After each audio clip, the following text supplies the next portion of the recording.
In this session, we are going to learn about functions in Python. A function is a block of code that performs a specific task. Instead of repeating code again and again, we put it into a function and then call that function whenever we need it.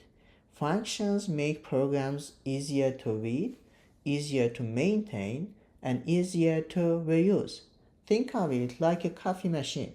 Instead of making coffee manually every time, you just press the button. It means you call the function, and it performs the task for you. So let's start with the simplest case, a function that just prints a message.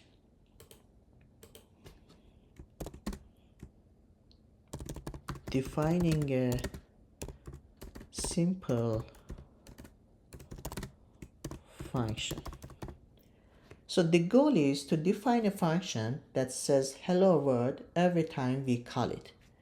In Python, we define a function using the keyword def followed by the function's name.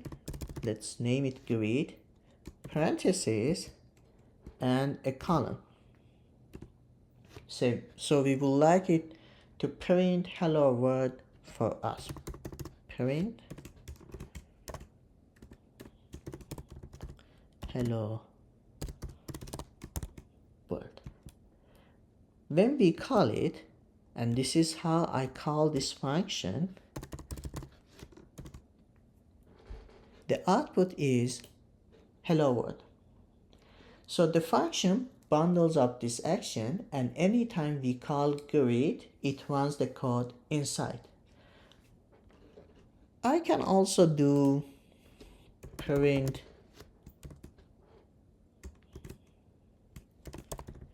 hello world, and it will do the same task for me.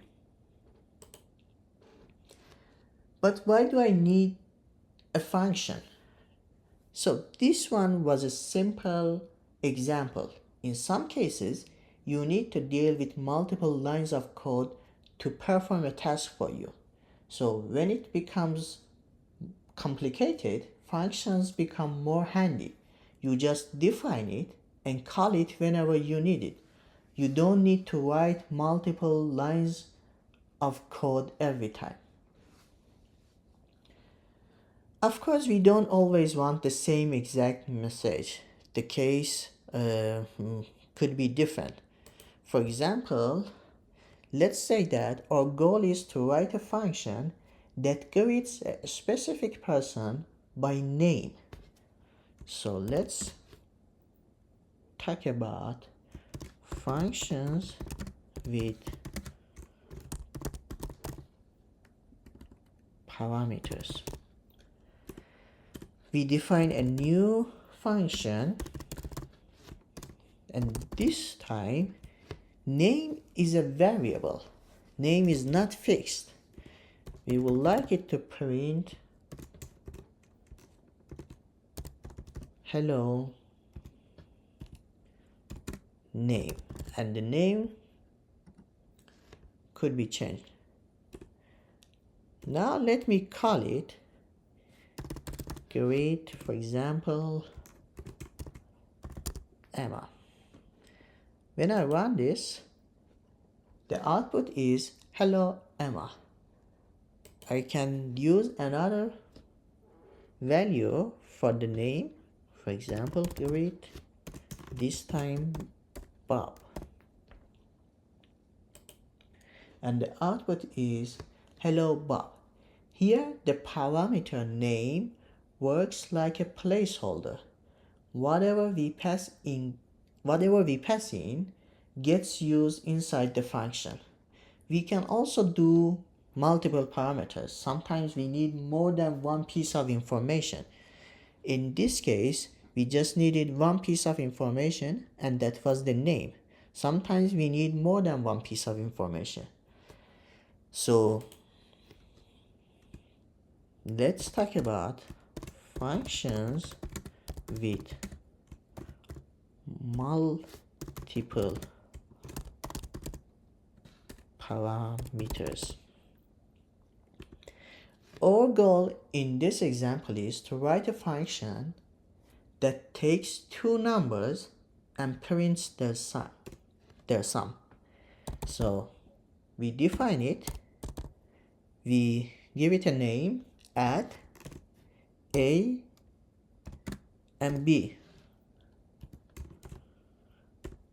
We would like it to print the sum of these two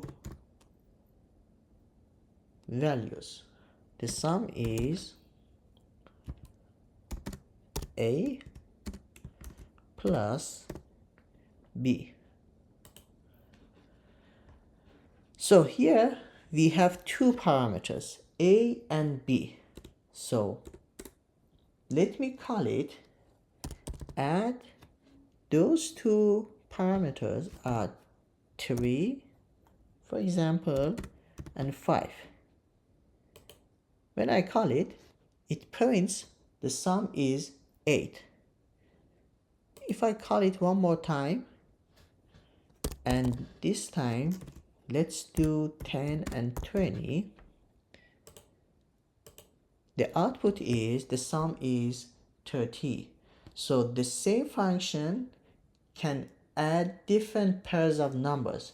We don't have to rewrite the addition logic each time. So far our functions only printed results.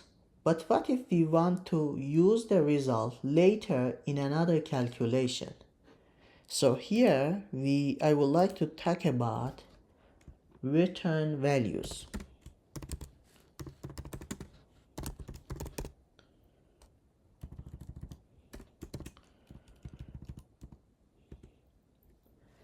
Our goal is to write a function that returns the square of a number.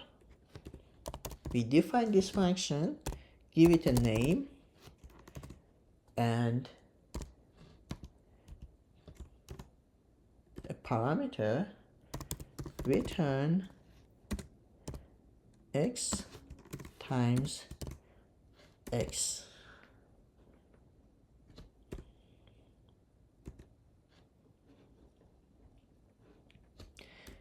Now we can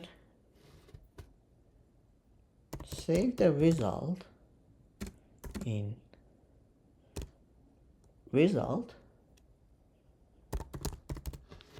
For example, let's do 4 and print the result.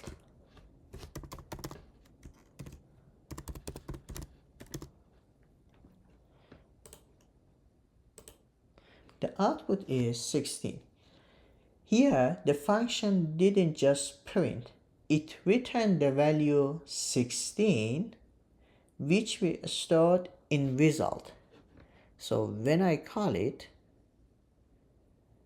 so it returned the value and it saved it in result.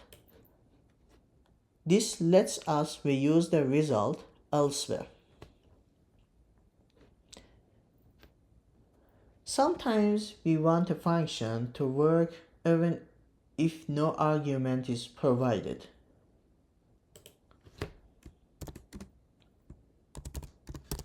Default parameters. Our goal in this example is to write a greeting function that greets someone by name if given or says hello guest if not. We define this function, give it a name, name equals guest.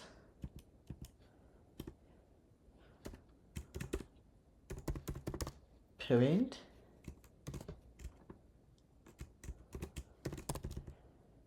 hello name.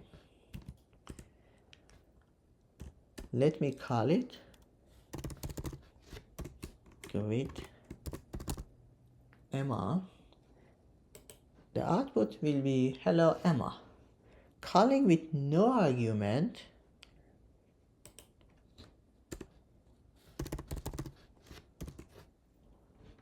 In this case, the output will be hello guest.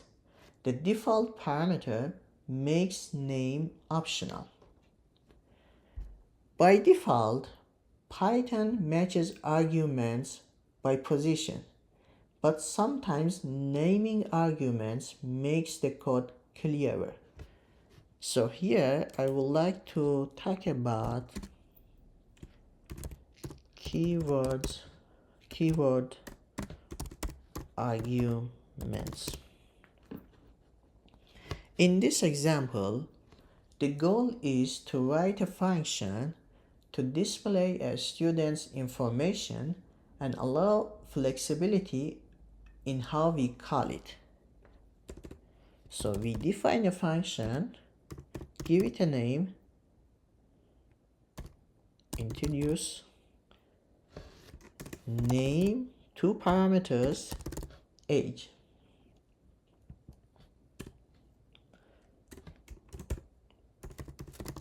Print name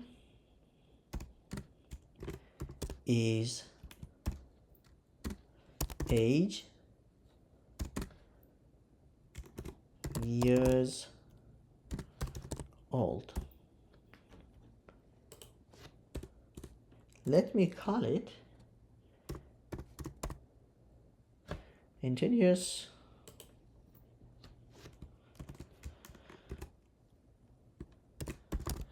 Emma and 25. The output will be Emma is 25 years old. Calling with keywords, let's call it with keywords, introduce age 25, name Emma, and let me run this. Output is the same. Emma is 25 years old. So keyword arguments give flexibility and readability. Sometimes one answer isn't enough. So basically, now let's talk about returning multiple values. In this example, our goal is to write a function that finds the minimum and maximum of a list. So there are two values here. We define this function, give it a name, min and max numbers, and return min numbers max numbers.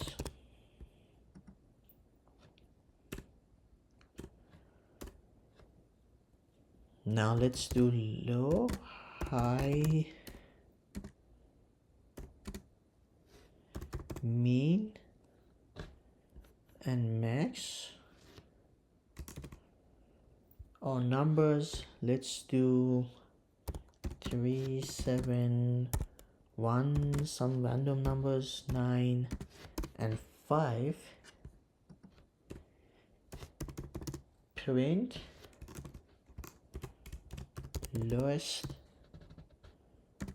value is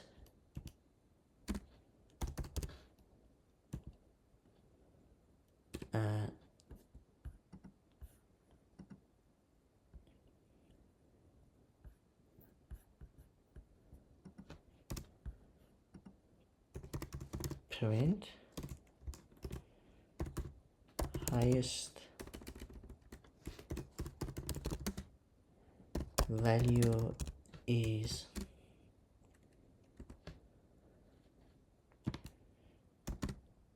high. So the output, let me run this. The output is the lowest value is 1, and the highest value is 9. Here the function returns two results, which we unpacked into low and high. Now let's do some more examples related to functions. Example 1 is about greeting with custom message. So in this example, the goal is to write a function that greets someone with both the name and the greeting customizable.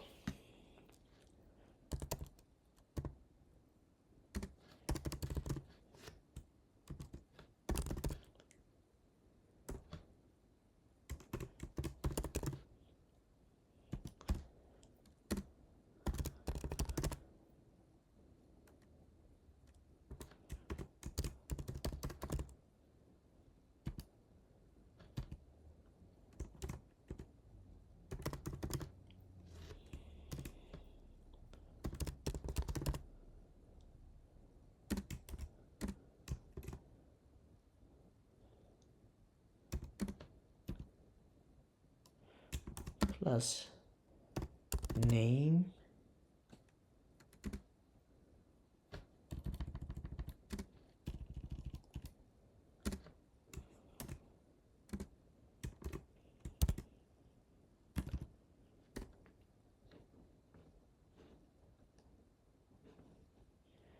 so when I call greet,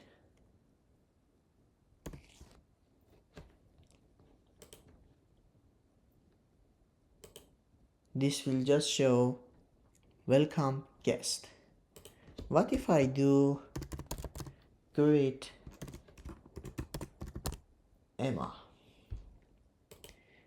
It will show welcome Emma. How about I do call this function, and this time let's do Bob, and the message is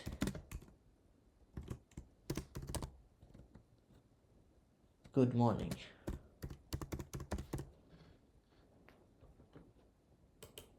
So it prints good morning Bob.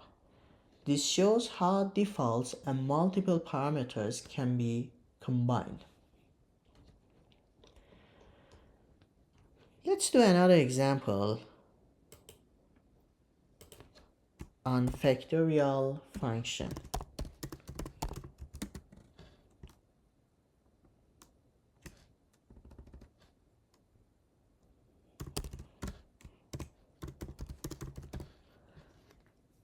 The goal in this example is to write a function to calculate the factorial of a number.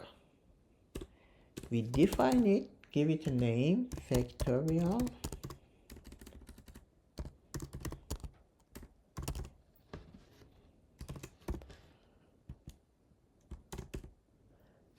and result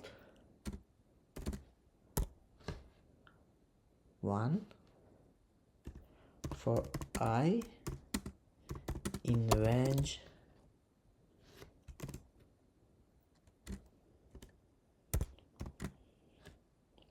1 m plus 1 result in the column here result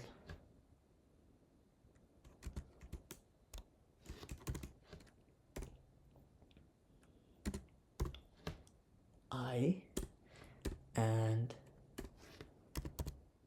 return result. So let me call it factorial 5. The result will be 120. Factorial 3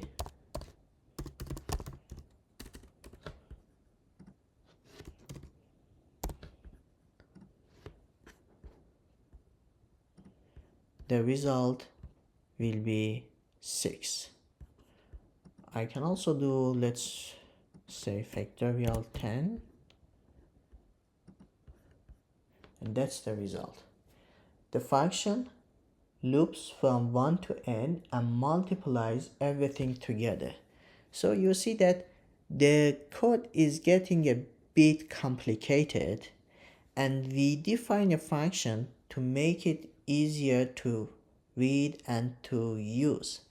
So compare it to the first example when we defined a function that only printed hello world. That was a simple example, but in this one we have multiple lines of code, and basically it's easier to define a function instead of writing all these lines every time.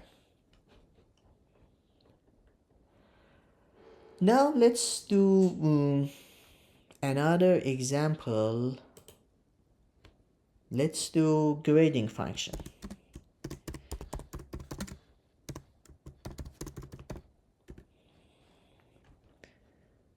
Too many U's over there. So we define a function grade. So the goal in this example is to write a function that takes a score and returns a letter grade. So it takes a score,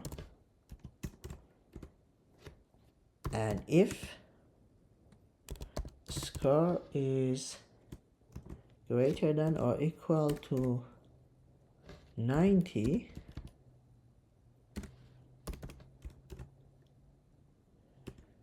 it returns A.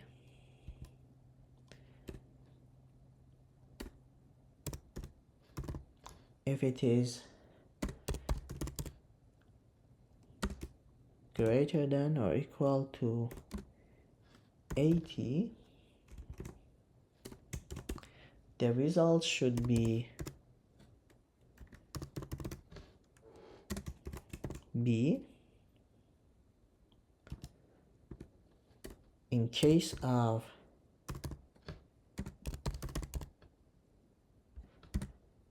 greater than or equal to 70,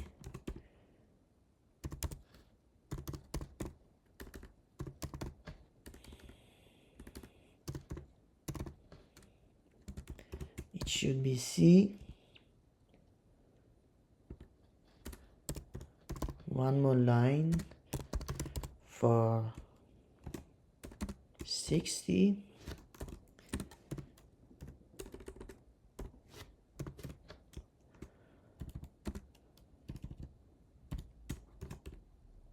The result should be D, and otherwise the result should return F. Now let me call it grade, let's say 85, and it returns B. What if do grade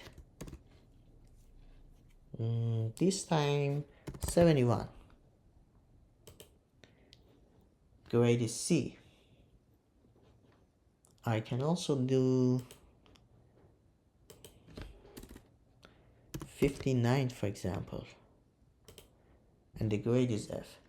This function demonstrates conditional logic inside functions. We can also do functions working together. So let me explain about that. Functions working together. In this example,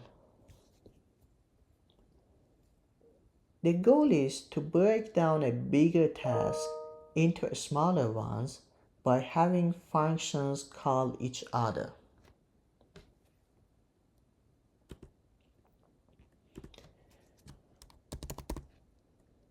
So we define this function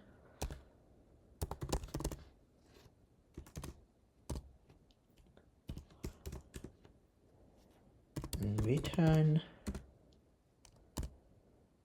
x times x. Define another one,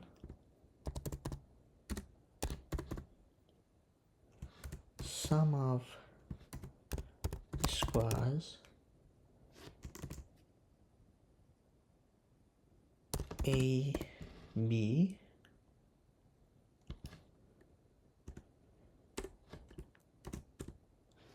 return square a plus the same for b.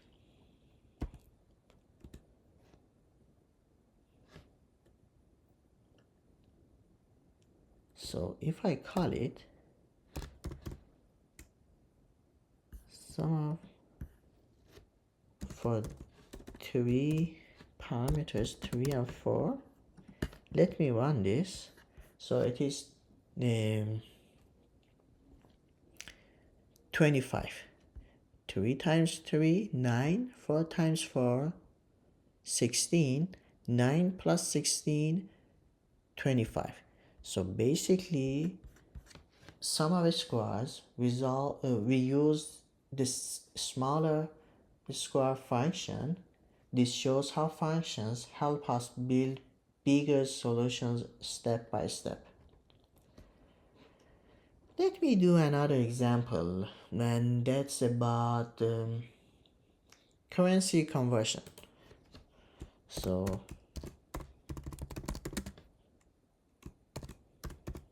conversion, the goal is to write a function to convert US dollars into another currency with a default rate but customizable if needed. So we define a function convert US dollar amount. The default rate is, let's say, 0.9 and return amount times rate.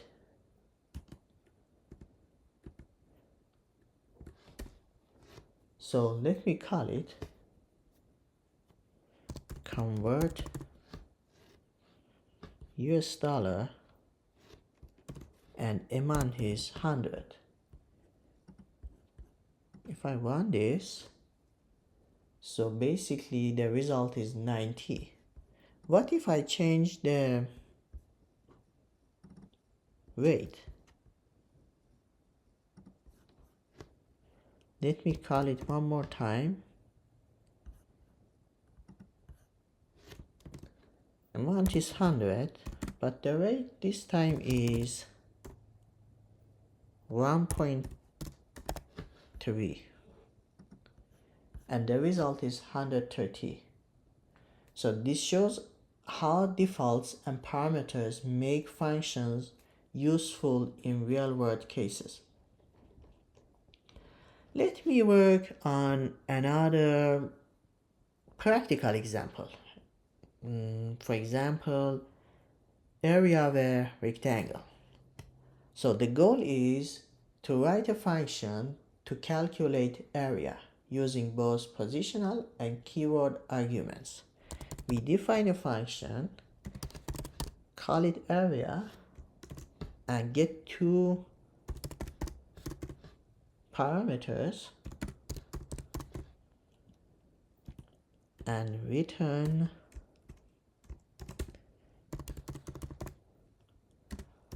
length times width. Let me run it. Area 5, 3, and area is 15. We can also do like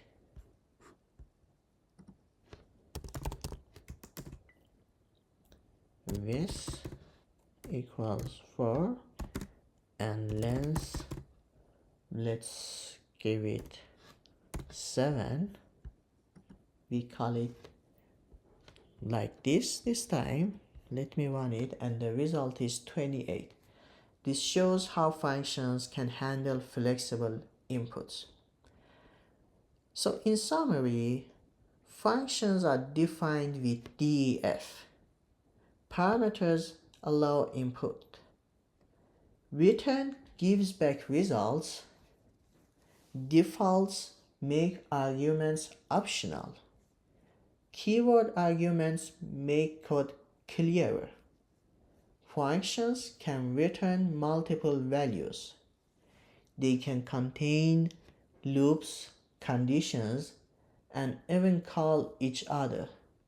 Functions make code organized, reusable, and powerful.